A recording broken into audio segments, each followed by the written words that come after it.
नमस्कार साथियों, वेदांत learning point से मैं आप सभी का स्वागत एवं अभिनंदन करती हूं।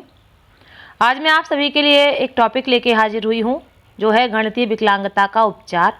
इससे पिछले वीडियो में मैंने इसकी परिभाषा, इसका शाब्दिक अर्थ और इसकी पहचान, लक्षण एवं कारण बताए हुए हैं, जिसकी लिंक मैं डिस्क्रिप्शन में दे दूँगी, वहाँ से आप लोग इसको देख लीजिएगा।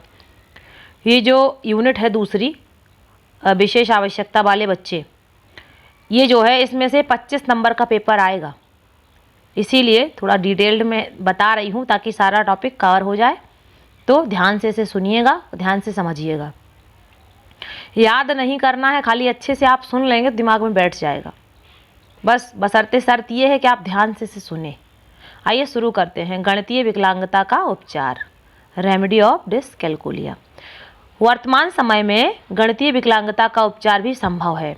इसके लिए टीचर को चाहिए कि, शिक्षक को चाहिए कि वह अपनी कक्षा के छात्रों में लक्षणों के आधार पर गणितीय विकलांगता को पहचानने तथा इस प्रकार के छात्रों को वर्गीकृत करके उनके उचित उपचार की व्यवस्था करे।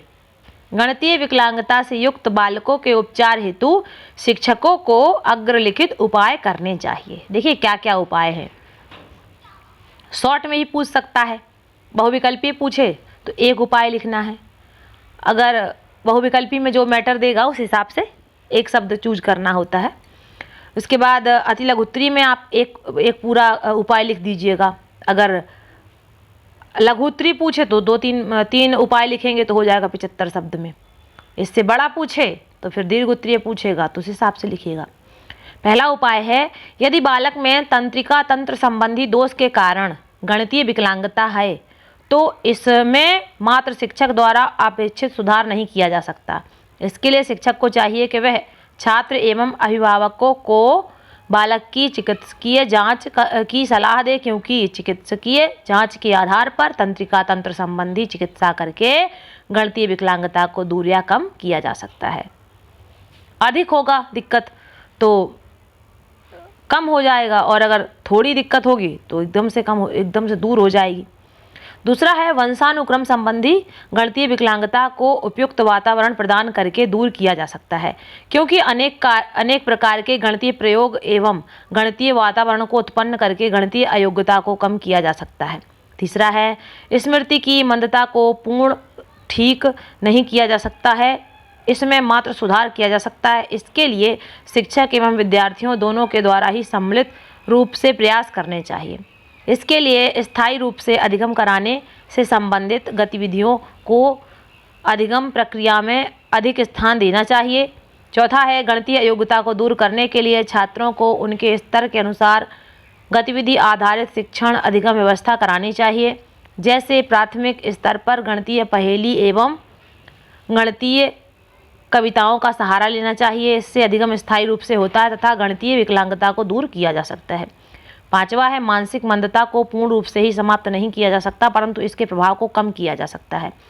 इस प्रकार के छात्रों को शिक्षण अधिगम प्रक्रिया में करके सीखने का अवसर प्रदान करना चाहिए, जिससे इनका गणितीय अधिगम स्थायी रूप में हो तथा अंक गणितीय अयोग्यता की संभावना भी कम हो। छठवां है, छात्रों में गणित के प्रति भय को समाप्त करने के लिए शिक्षकों को शिक्षण अधिगम प्रक्रिया में कविता, कहानी एवं पहेलियों का उपयोग करना चाहिए, जिससे छात्रों को गणित विषय में अन्य विषयों की तरह ही रुचि उत्पन्न हो जाए। इससे गणित के प्रति उनका भय समाप्त हो जाएगा तथा अधिगम स्थायी रूप में संपन्न होगा। इससे गणितीय विकलांगता के उत्पन्न होने की संभावना भी स्वाभाविक रूप से कम हो जाएगी। सातवां है, समाज एवं अभिभावकों को भी गणित के प्रति सकारात्मक सोच विकसित करनी चाहिए तथा छात्रों को समझाना चाहिए कि गणित भी सामान्य विषयों की भांति है तथा इसको भी सभी छात्रों द्वारा पढ़ा जा सकता है। इन विचारों का प्रत्यक्ष प्रभाव छात्रों पर पड़ता है और वे भी गणित विषय के प्रति सकारात्मक दृष्टिकोण रख सकेंगे। आठवां है, कक्ष में छात्रों को गणित शिक्षक द्वारा गणित विषय का महत्व अवश्य बताना चाहिए, परंतु उनके प्रति कठिनता का अनुभव कराने वाले विचार प्रस्तुत नहीं करना चाहिए।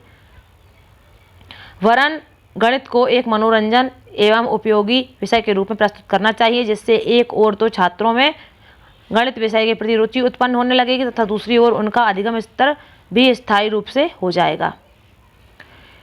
इससे छात्रों में गणित अयोग्यता का समाधान संभव होगा। उपरोक्त विवेचन से यह स्पष्ट होता है कि विद्यालय व्यवस्था, शिक्षक, अभिभावक एवं चिकित्सा के माध्यम से गणितीय विकलांगता को दूर किया जा सकता है। गणितीय विकलांगता की प्रारंभिक स्थिति में ही छात्रों को वर्गीकृत करके उनके उपचार की व्यवस्था प्रारंभ करनी चाहिए। इससे छात्रों में गणितीय अयोग्यता के उत्पन्न होने की संभावना समाप्त हो जाए। इस तरह से ये आपका टॉपिक पूर्ण हुआ। पिछले साल के पेपर में गणितीय विकलांगता की पहचान, लक्षण और गणितीय विकलांगता के कारण, इससे एक प्रश्न आया हुआ था। 19वां प्रश्न था जो आया हुआ था कि गणितीय विकलांगता के कारण बताइए।